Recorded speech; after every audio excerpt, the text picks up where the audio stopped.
What's going on, y'all? It's old Buck with Carolina Crazy Outdoors.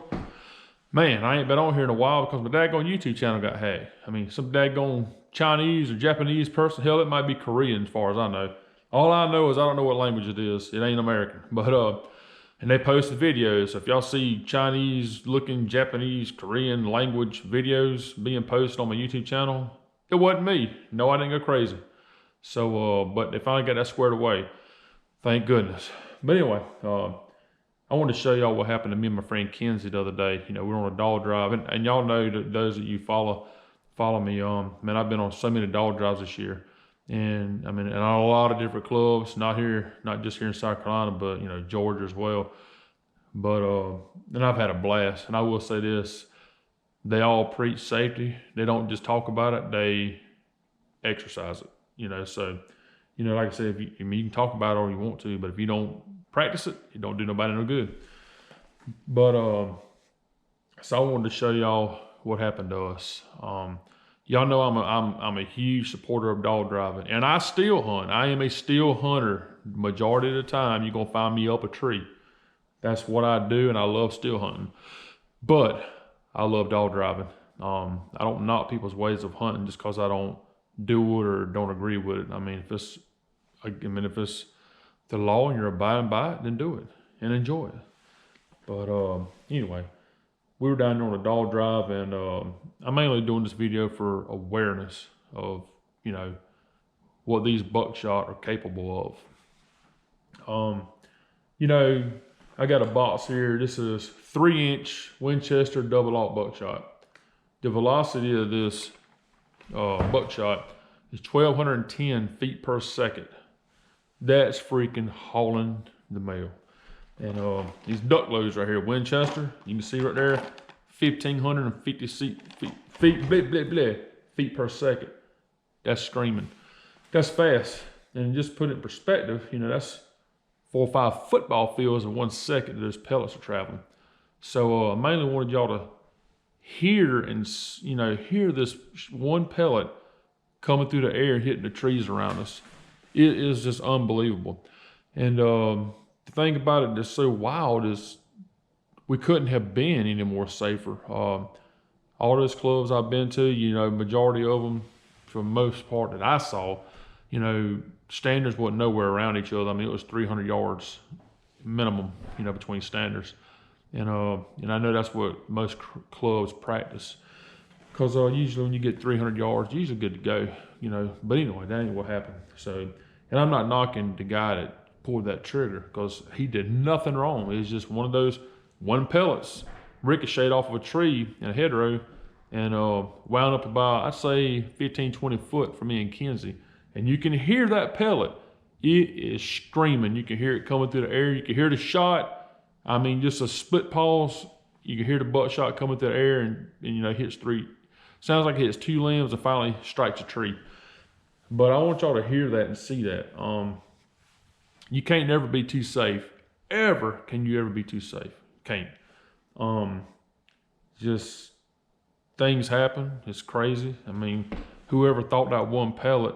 And this guy was probably 350 yards across the field down in the bottom. And you couldn't even see the guy. And he shot not even toward us. He shot kind of at a 45-degree angle away. So he wasn't even shooting toward us, man. It was just one pellet glanced off a tree or something when he shot at that deer, and it comes straight to us.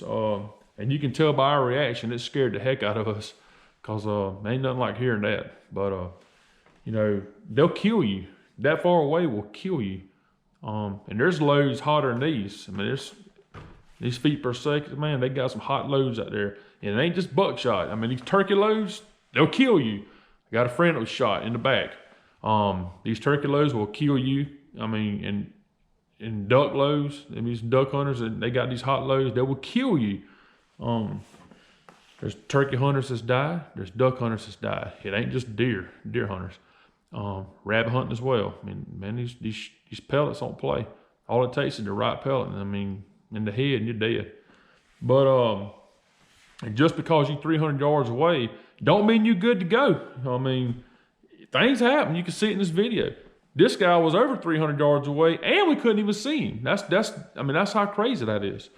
So, you know, you can hear my cousin. He's a long ways from us, but the wind was blowing in our direction pretty hard, so the sound traveled really good, so you could hear him pretty good. But he's hollering to, you know, for the guy. You know, there's a deer coming across the field going in this direction, and then, you know, like I said, it wasn't long. There was the shot, and then there come that one pellet. So, man, this is too much. Too many people getting hurt and killed hunting. Can't never be too careful ever. And you know, dog driving and man driving, man, you got to be careful. I hear a lot of people, they say they just want to find somebody to go. You don't just find somebody to go and you don't know if they've ever done it or not. I mean, I know people, they just want to fill a spot in the woods. You know, that's dangerous right there. You don't know those people and how they're going to react in situations. You better know who you're carrying on a man drive or dog driving. You know, there's ways to be safe doing it. I mean, like I said, you know, 300 yards plus apart, that's a major help. Man, wear your orange. Good God, wear your orange. You do not need to be dog driving or man driving without orange on. Period. There's no exceptions. You know, and not only that, you know, if you're a driver, you need to make sure you hollering good where the standers can hear you. If you're a stander, that driver gets what you feel like is pretty close, you need to be communicating. You need to be hollering. If a dog driver or a man driver walks out the woods on you and that stander, you ain't been hollering, they need to take your ass to the truck and take you on back to where you came from. You don't need to do it ever again. Because I'm going to take that most people's going to tell you before you go what you need to do. So there's no excuses for that. But like I said, man, you got to be careful. I'm sharing this video because I want people to hear and hear how fast this pellet came across this field. You know, you can get killed easily hunting. I mean, you can. I mean, this was one of those moments where, I mean, it'll probably never happen again in that situation. You know, if you're on a field, number one, don't shoot toward nobody. I don't care if you are 300 or 400 yards apart. When you hear that pellet coming through the damn air, you'll get it real quick. It don't matter how far, if 300, 400 yards, it don't matter. That thing can still kill you. So you don't shoot toward nobody. And this guy didn't. You know, I seen where he was standing afterwards, seen where he shot the deer. Like I said, he wasn't shooting nowhere near us. And that's just the wild thing about it. Can't never be too careful. But hope y'all like the videos I'm putting out. I'm getting invites to go all over the place to hunting, mainly dog driving. And I couldn't be happier because I didn't realize I had the love that I have for dog driving that I do now. Like I said, you know, I used to dog drive all the time back when I was 12, 14 years old. So I got it. I got to do it. And we got out of the club and it just stopped. Not because I didn't like it. Just we got out of the club and, you know, our access to dog driving was gone. And then this year I got invited on a dog drive and went. It got me excited and started doing some videos and people love it. And now I'm going to enjoy it. You know, I'm actually enjoying it more than I am still hunting. I think I've been dog driving more than I have been still hunting this year for the first time in 20 plus years. But anyway, like I said, make sure you're being careful, man. And if you do carry somebody on a dog drive or a man drive, make damn sure you talk to them beforehand and let them know what they're supposed to do. Because if you don't, then that's on you. Because not everybody knows what you're supposed to do. I mean, you just don't. If they don't know, they don't know. And the last thing you want to do is get in a bad situation and something bad happen. That's not the time to be finding out. And one thing my dad always told me, when you pull that damn trigger, you can't take it back. When you pull that trigger, it's done. So you just need to remember that too. But anyway, I'm gonna let y'all go, and I got some chores I gotta run. I'm about to go put some more videos up now. So hopefully the old damn Chinese and Japanese and Koreans won't be bothering me no more. So like I said, y'all have a good one and stay safe. Come right to us, man. Really good. He didn't know where to go.